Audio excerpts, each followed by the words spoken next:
আসসালামু আলাইকুম প্রিয় দর্শক, স্বাগত জানাচ্ছি জিবি টেলিভিশনের নিয়মিত আয়োজন শিক্ষাই আলো অনুষ্ঠানের নিয়মিত পর্বে। আজকেও আপনাদের সাথে আমাদের সাথে যুক্ত আছেন দাড়িপাতন সরকারি প্রাথমিক বিদ্যালয়ের প্রধান শিক্ষক ও গোলাপগঞ্জ পৌর প্রাথমিক শিক্ষা সমিতির সাধারণ সম্পাদক জনাব আব্দুল হান্নান স্যার। আসসালামু আলাইকুম স্যার। ওয়ালাইকুম সালাম স্যার, কি অবস্থা, কেমন আছেন? হ্যাঁ, ভালো। আপনি তো ভালো আছেন? জি আলহামদুলিল্লাহ, আমি ভালো আছি। অসংখ্য ধন্যবাদ স্যার আপনাকে আমাদের জিবি টেলিভিশনের পক্ষ থেকে আমাদের সাথে আজকে যোগদান করার জন্য। স্যার, আমি প্রথমে আপনার সাথে যে বিষয় নিয়ে কথা বলতে চাই সেটি হচ্ছে যে আপনার শিক্ষকতা জীবনের যে যাত্রা সম্পর্কে আমাদের যদি দর্শকদের কিছু বলেন। ধন্যবাদ। আমি জিবি টেলিভিশনের কর্তৃপক্ষ এবং আজকে যিনি উপস্থাপন আপনি যে করছেন, মানে তাদেরকে ধন্যবাদ জানাচ্ছি আমাকে এই সুন্দর আয়োজনে এবং সুন্দর অনুষ্ঠানে আমন্ত্রণ জানানোর জন্য। তো আমার শিক্ষকতা জীবনের যাত্রা কিছু ঘটনা বহুল আছে।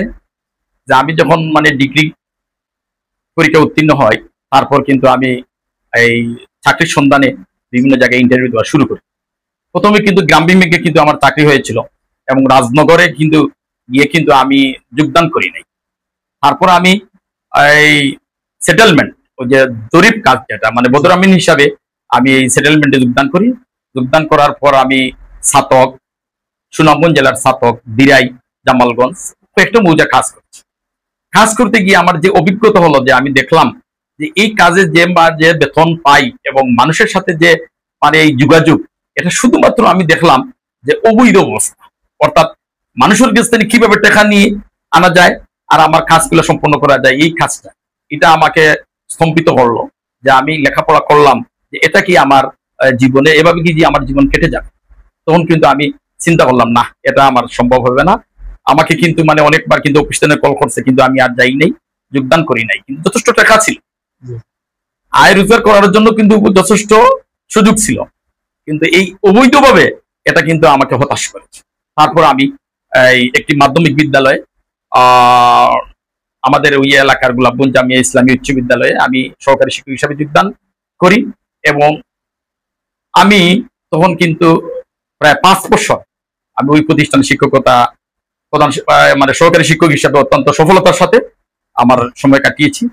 তারপর হঠাৎ করে আমি চিন্তা করলাম যে আমি যদি আমার মনের মতো কোনো প্রতিষ্ঠানকে অথবা শিশুদেরকে গড়ার চিন্তা করি, তাহলে আমাকে একটি স্বতন্ত্র প্রতিষ্ঠানের দায়িত্বশীল হতে হবে।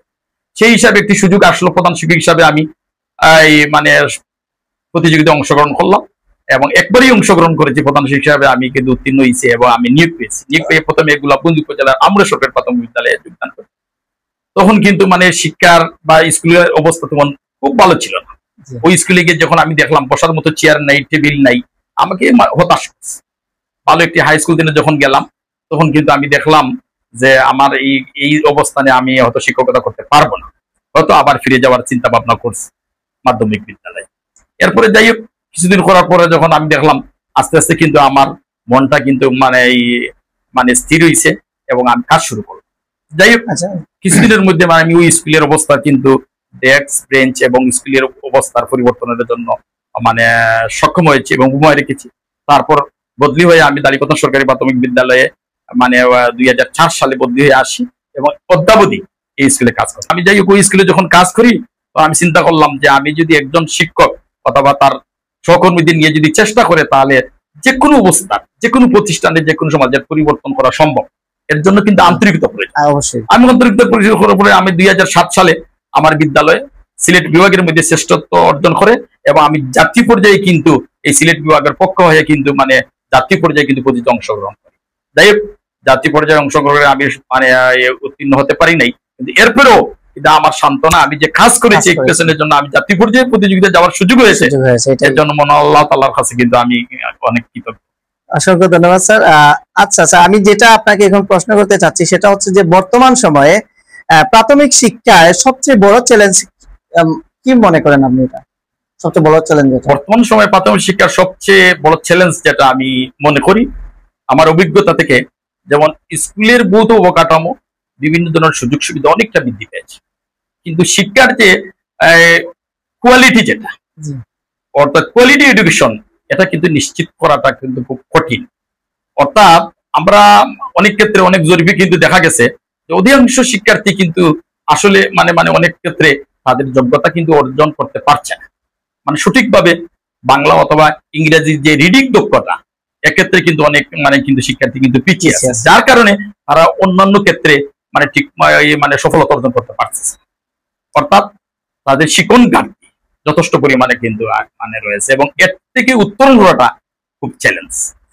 আমি আরেকটা যেটা বলতে চাই আপনাকে, যে সেটি হচ্ছে যে শিক্ষার্থীদের মনোযোগ বাড়ানোর জন্য বিদ্যালয়ে কি কি পদক্ষেপ নেওয়া যেতে পারে বলে মনে করেন আপনি? বিদ্যালয়কে প্রথমে কিন্তু আকর্ষণীয় এবং মানে শ্রেণীকক্ষ মানে পরিষ্কার পরিচ্ছন্নতা এবং শ্রেণীকক্ষ আকর্ষণীয় এবং সবসময় এবং শিক্ষার্থীদের পড়াশোনা এবং তাদের আকর্ষণ বৃদ্ধি করার জন্য কিন্তু তাদের অভিভাবকের সাথে কিন্তু যোগাযোগ অত্যন্ত প্রয়োজন। অর্থাৎ শিক্ষা কিন্তু শুধু টিচার দিয়ে হয় না, স্কুল দিয়ে হয় না, শিক্ষার দিয়ে হয় না। শিক্ষার জন্য মানে জন ব্যক্তি দরকার, শিক্ষার্থী অভিভাবক এবং টিচার। এই তিনটার মধ্যে যদি সমন্বয় ঘটানো যায় তাহলে কিন্তু মানে শিক্ষার্থীর মান উন্নয়ন করা সম্ভব। আর আমি যেটা মনে করি অনেক ক্ষেত্রে যে সকল শিশু কিন্তু সুপ্ত প্রতিভা নিয়ে কিন্তু জন্মগ্রহণ করে, কিন্তু অনেক ক্ষেত্রে দেখা যায় যে একজন শিক্ষার্থী কিন্তু হয়তো প্রাথমিক বিদ্যালয়ে কিন্তু মানে ঠিকমতো তার যোগ্যতা অর্জন করতে পারছে না অথবা ফেল করছে, অকৃতি করতে হয়েছে, কিন্তু ওই শিক্ষার্থী যখন অন্য কোনো কাজে যায়, যে কোনো কাজে গেলে কিন্তু দেখা যায় যদি সে ড্রাইভিং এ যায় কিন্তু সে ড্রাইভিং শিখতে পারে। এর জন্য কিন্তু অধ্যবসায় সাধনা এবং বারবার চেষ্টা করে যদি কেউ, তাহলে যে কোনো কাজে সফলতা অর্জন করা সম্ভব। অসংখ্য ধন্যবাদ স্যার। আরেকটি প্রশ্ন যেটি হচ্ছে ডিজিটাল যুগে প্রযুক্তি ব্যবহার শিক্ষার মান কতটা উন্নয়ন করছে বলে মনে করেন আপনি? বর্তমান যুগ তথ্য প্রযুক্তির যুগ এবং এই ডিজিটাল প্রযুক্তি এটা স্বীকৃত, কারণ মানে শিক্ষা ক্ষেত্রে যে ডিজিটাল প্রযুক্তি কিন্তু যদি সঠিকভাবে অ্যাপ্লাই করা যায় এবং সেটার যথাযথ ব্যবহার এবং করা যায় তাহলে শিক্ষার্থীদের মানে ওই যে শিক্ষার ক্ষেত্রে এবং শিক্ষার পাঠদানের ক্ষেত্রে বিভিন্ন মানে ক্ষেত্রে কিন্তু এবং অন্যান্য আরো অনেক মানে ক্ষেত্র আছে যেগুলাতে প্রয়োগ করলে কিন্তু এই ডিজিটাল প্রযুক্তি সহায়ক বলে আমি মনে করি। অসংখ্য ধন্যবাদ। আরেকটি প্রশ্ন হচ্ছে সেটি শিক্ষার্থীদের শৃঙ্খলা, নৈতিকতা ও সৃজনশীলতা বাড়ানোর ক্ষেত্রে কি ধরনের ভূমিকা নেওয়া উচিত বলে মনে করেন?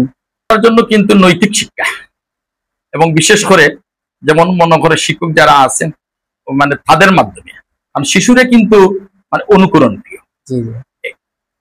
তখন যদি মনে করেন যে শিক্ষা মানে শিক্ষক যারা আছে তাদের আচার আচরণ এবং তাদের কথার মাধ্যমে যদি শিক্ষার্থীদেরকে যে নৈতিক শিক্ষা এবং মানে আধুনিক শিক্ষার সাথে যদি নৈতিক শিক্ষা দেওয়া যায় তাহলে শিক্ষার্থীরা তাদের আচার আচরণ এবং এক্ষেত্রে কিন্তু মানে ভালো হবে বলে আমি মনে করি।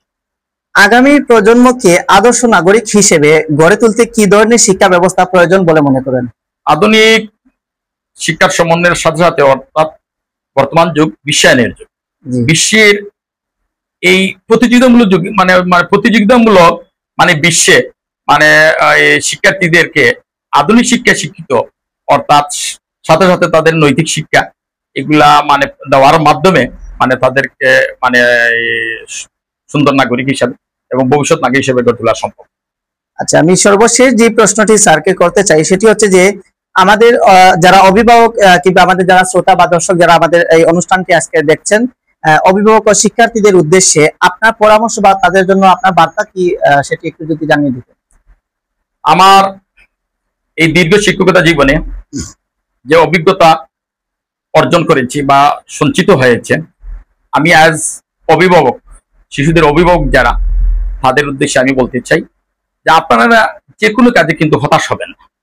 আপনি এটা চিন্তা করবেন না যে আপনার শিক্ষার্থী মানে ক্ষীণমেধা এবং খুবই দুর্বল, কারণ আমরা জানি ওই যে মানে মেধা কিন্তু এই যে একবার আর 99 হয়ে গেলে তার পরিশ্রম এবং সাধনা। তো আমি মনে করি যে একজন শিক্ষার্থীকে যদি সে পড়াশোনা দুর্বল হয় তার জন্য কিন্তু মা বাবাকে হতাশ হওয়ার কোনো প্রয়োজন নেই, কারণ ওই শিক্ষার্থী যদি মনে করেন বাইসাইকেল চালানোটা কিন্তু খুব কঠিন, কিন্তু এই বাইসাইকেল চালাতে হলে একজন শিক্ষার্থীকে বা একজন শিশুকে অনেকবার চেষ্টা করতে হয়, একবার দুইবার তিনবার করতে করতে সে কিন্তু আস্তে আস্তে কিন্তু এক্সপার্ট হয়ে যায়।